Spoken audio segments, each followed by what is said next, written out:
la tarde del 15 de abril de 1953.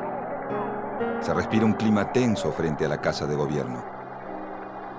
La Plaza de Mayo desborda de trabajadores que vienen a dar apoyo al presidente Juan Domingo Perón. La crisis inflacionaria, sumada a fuertes denuncias de corrupción, amenaza con empañar los logros de su gobierno. De pronto, una bomba estalla a metros de la plaza. El presidente, desde el balcón, intenta mantener la calma. Minutos después, una segunda bomba explota en la entrada de un subterráneo. En la plaza, los manifestantes exigen una represalia para los autores de las bombas. Ante el clamor de la muchedumbre, Perón pide dar leña a los opositores. Persuadiendo y tiró a palo.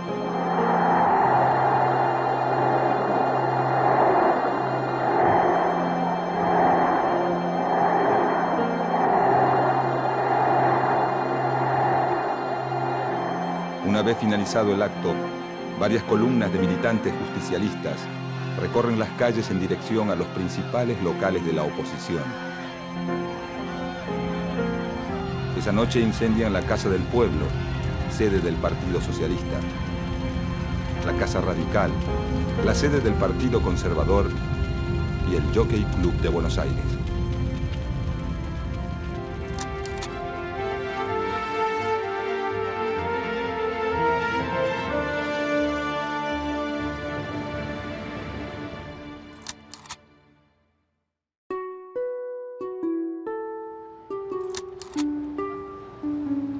Para principios de 1946, la República Argentina se encuentra en pleno clima de elecciones presidenciales.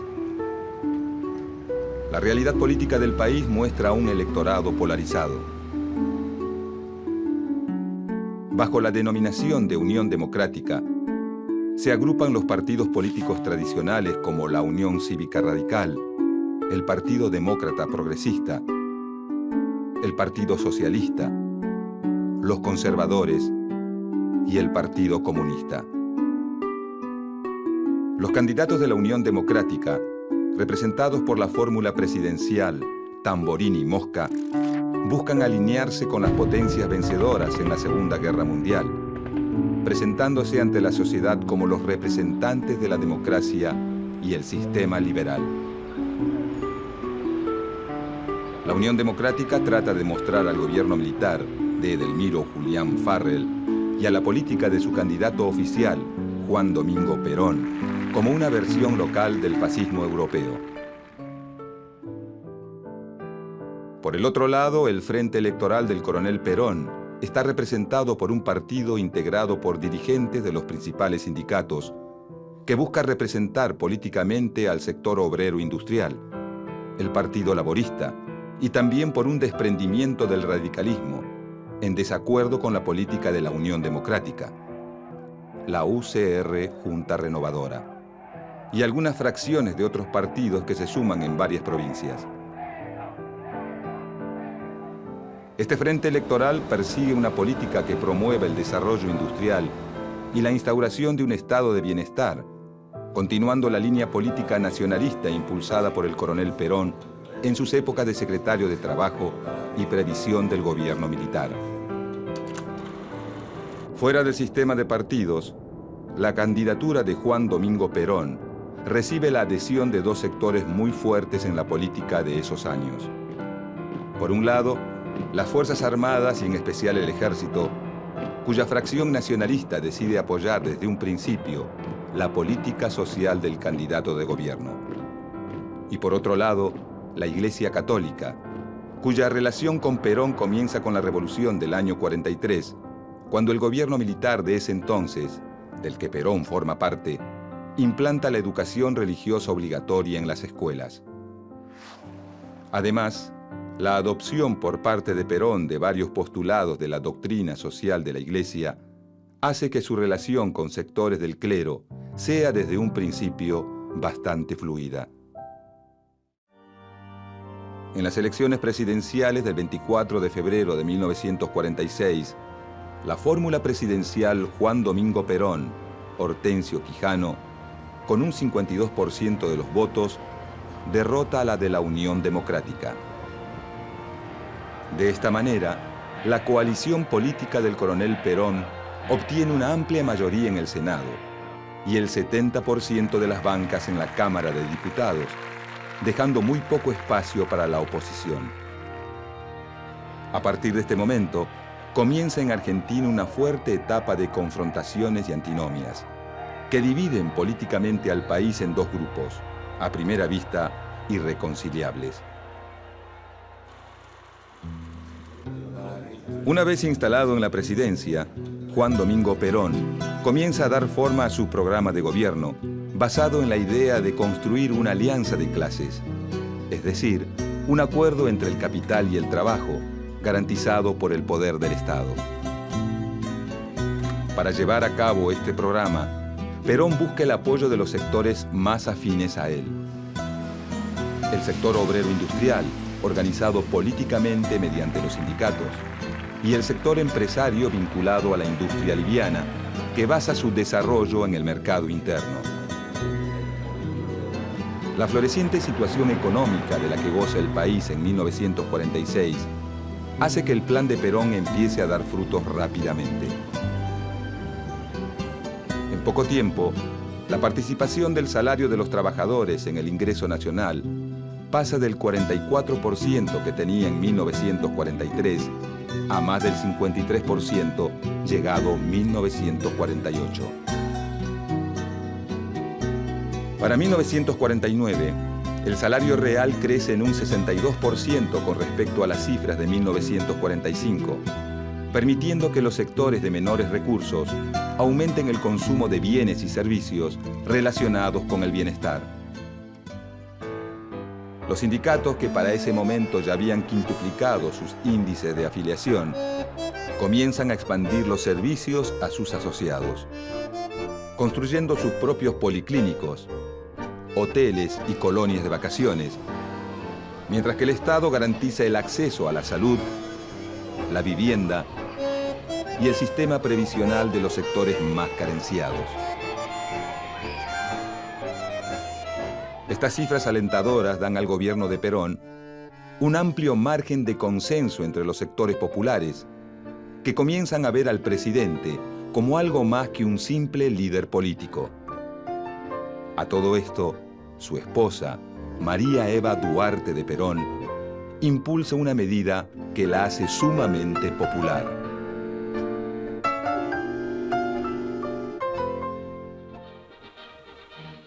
El 9 de septiembre de 1947, el Congreso Nacional aprueba el proyecto de ley otorgando los derechos cívicos a la mujer. La señora Eva Perón, única gestora del voto femenino, materializó el sueño de la mujer argentina, otorgando la igualdad de derechos civiles con el hombre como corresponde a una democracia avanzada.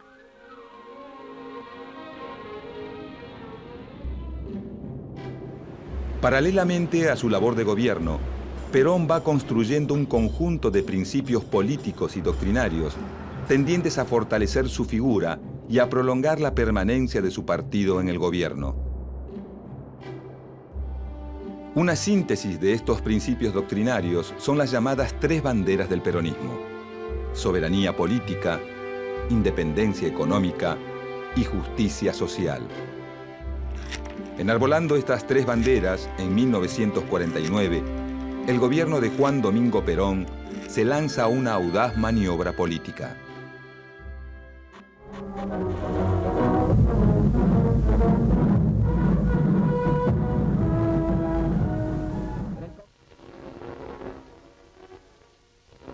En solemne sesión especial, el general Perón expone su pensamiento sobre la reforma constitucional, refiriéndose a la necesidad e importancia de las modificaciones propuestas, poniendo de manifiesto su fe en que con ellas ha de lograrse una nación socialmente justa, económicamente libre y políticamente soberana.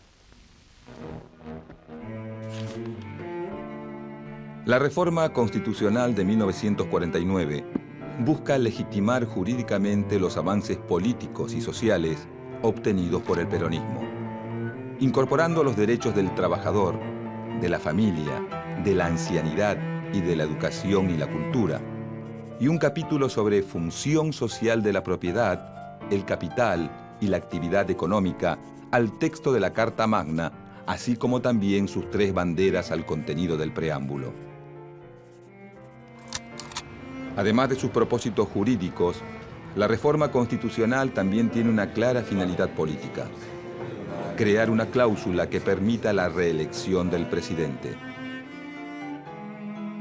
El evidente afán reeleccionista, sumado al importante papel que asigna la nueva Constitución Nacional al Estado en la economía y la política social, provoca un enérgico rechazo en los sectores opositores que ven esta reforma como un avance de la incipiente doctrina peronista sobre las tradiciones institucionales.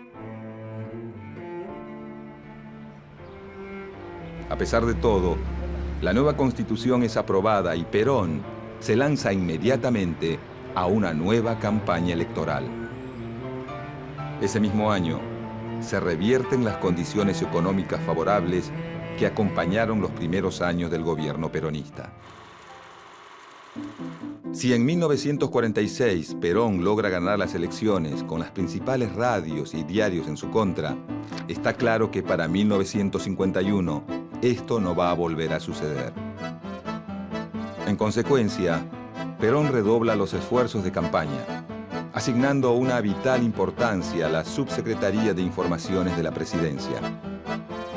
Este organismo, a cargo de Raúl Alejandro Apold, controla la radio, la prensa escrita y el cine. Produce sus propias campañas gráficas y radiales y auspicia la producción de noticieros favorables al gobierno. Paralelamente, la Subsecretaría de Apold busca recortar los medios de propaganda con los que cuenta la oposición, llegando a expropiar el diario La Prensa, un fuerte órgano opositor.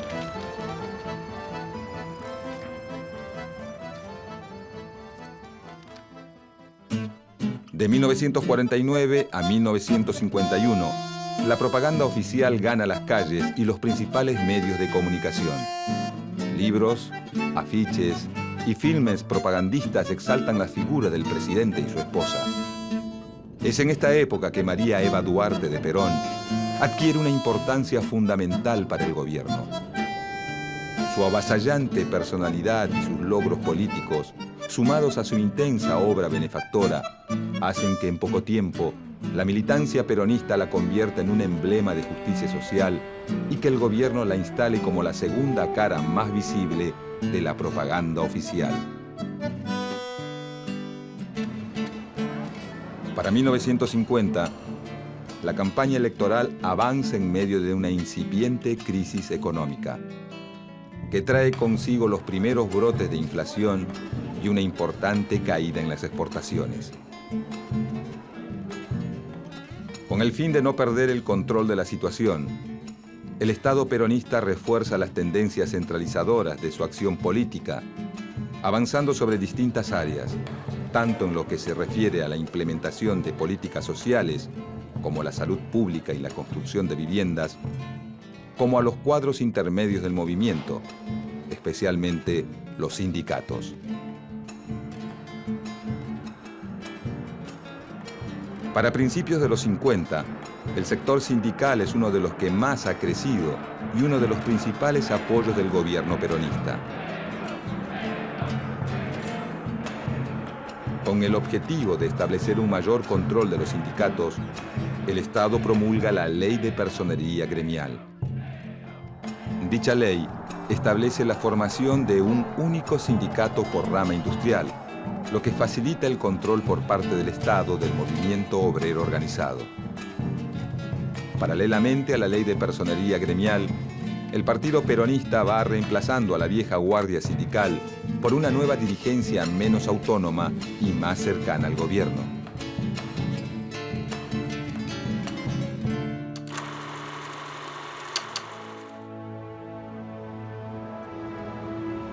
Con la llegada de las elecciones de 1951, los partidos de la oposición vuelven a reagruparse como en los tiempos de la Unión Democrática. Entretanto, una figura surgida de las mismas filas del gobierno comienza a ganar cada vez más peso político.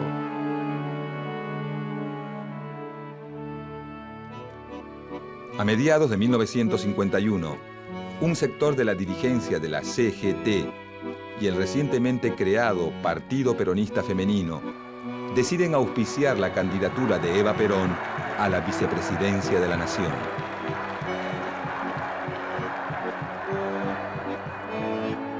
Esta noticia no hace más que avivar los ánimos de la oposición, principalmente entre los oficiales del ejército, que ven en Eva a una figura política mucho más intransigente que el mismo Perón. A fines de agosto de ese año, en parte debido a problemas de salud y a las reiteradas presiones de la cúpula militar, Eva Perón decide renunciar a su candidatura, dando un emotivo discurso que quedará registrado en la memoria de sus seguidores como el renunciamiento histórico.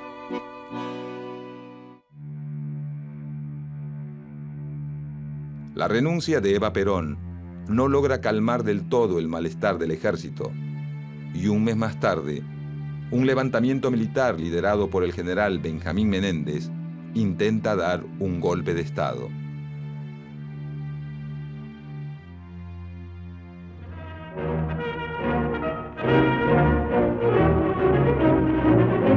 Vibrando de indignación y patriotismo, el pueblo argentino sale a la calle para aplastar la traición, como en la histórica jornada de... A pesar de las críticas de la oposición y del intento de golpe de Estado, el 11 de noviembre de 1951, la fórmula Perón-Quijano vuelve a triunfar en las elecciones con un 62% de los votos. El 4 de junio de 1952, en medio de la crisis económica y de un clima político cada vez más áspero, Perón asume su segundo mandato. Dios y la nación se lo demandan.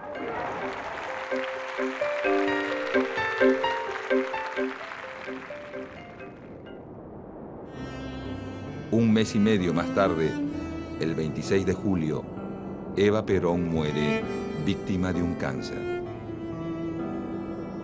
Por unos pocos meses, la tormenta política es eclipsada por enormes manifestaciones de dolor popular.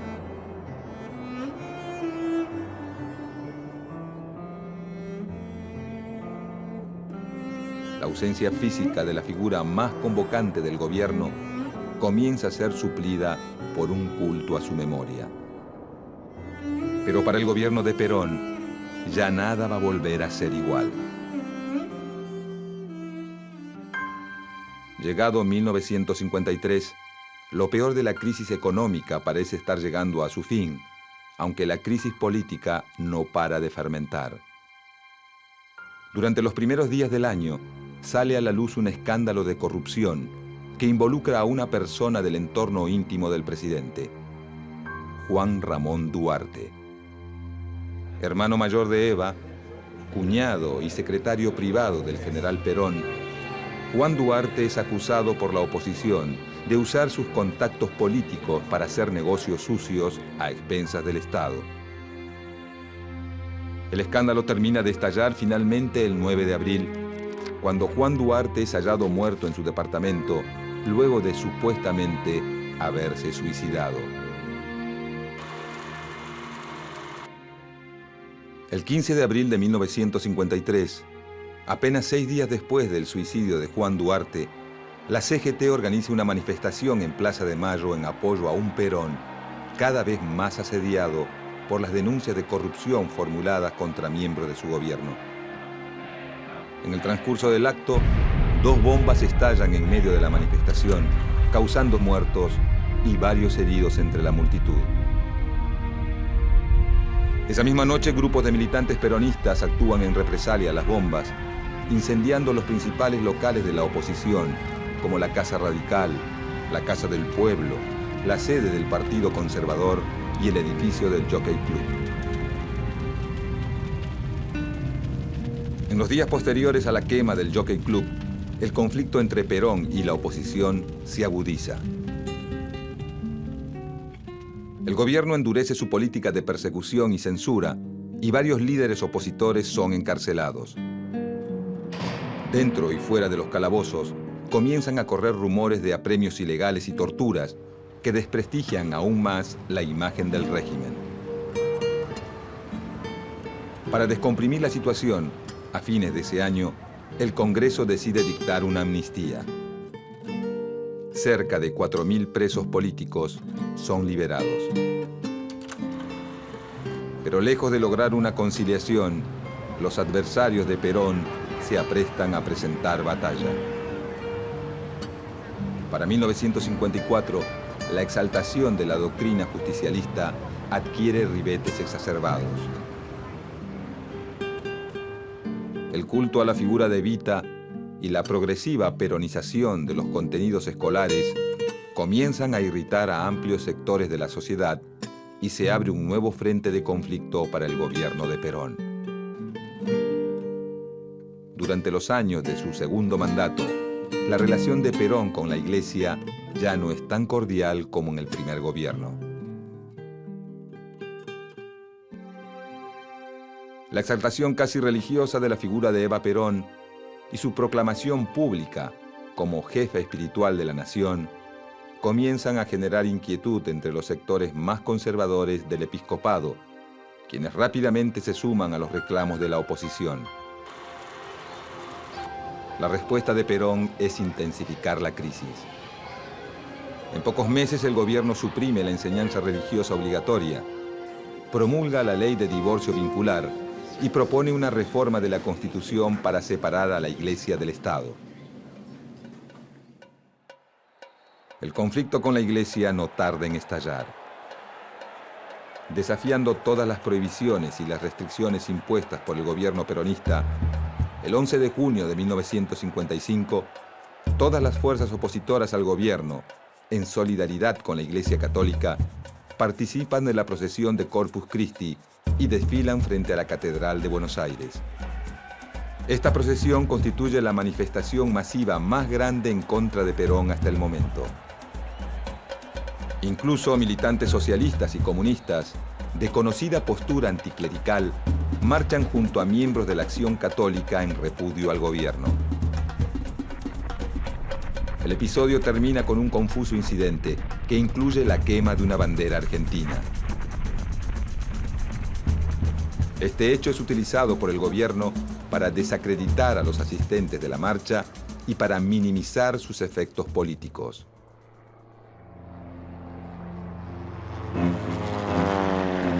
El 16 de junio de 1955, a las 12:40 del mediodía, una escuadra de 30 aviones de la Marina de Guerra y la Aeronáutica bombardea la Casa Rosada y la residencia presidencial de Recoleta, con un único objetivo: matar al presidente. Durante 5 horas, más de 15 toneladas de explosivos son arrojados sobre cientos de civiles indefensos, convirtiendo a la Plaza de Mayo en una versión porteña del apocalipsis. Perón, advertido de la maniobra, logra ponerse a salvo y sofocar la rebelión con el apoyo de los oficiales del ejército leales al gobierno.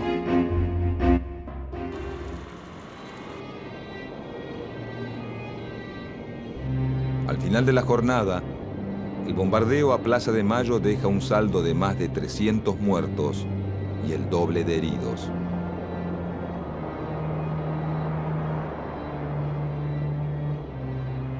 Esa misma noche, grupos armados de militantes peronistas incendian varios templos de Buenos Aires y la sede de la curia arzobispal. Para ese momento, la relación de Perón con sus opositores ya no tiene vuelta atrás. Pocos días después del bombardeo de Plaza de Mayo, el presidente anuncia el final de la revolución peronista y propone a sus opositores la pacificación. Pero estos, lejos de acceder a una tregua, deciden aumentar la presión. El 31 de agosto, Perón pone su renuncia a disposición de la CGT y sus organismos partidarios, lo que genera una masiva reacción de sus seguidores que inmediatamente se concentran en Plaza de Mayo. Frente a la multitud, Perón retira su renuncia y decide poner fin a la tregua, pronunciando un provocativo discurso donde proclama: Y cuando uno de los nuestros caiga, caerán 5 de los de ellos. Esta renovada actitud de beligerancia de Perón termina por aunar la opinión de las Fuerzas Armadas. El 16 de septiembre, desde la Escuela de Artillería de Córdoba, el general Eduardo Lonardi inicia un alzamiento militar a gran escala que incluye la ocupación militar de los principales centros urbanos y el despliegue de la Marina de Guerra en las costas del Río de la Plata. Luego de 4 días lluviosos de bombardeos, tiros y resistencia, el 20 de septiembre de 1955, a las 2 de la madrugada, el presidente Juan Domingo Perón decide abandonar el gobierno y refugiarse en una cañonera paraguaya. De esta manera, se impone un nuevo gobierno militar en Argentina, poniendo fin a 9 años de gobierno peronista.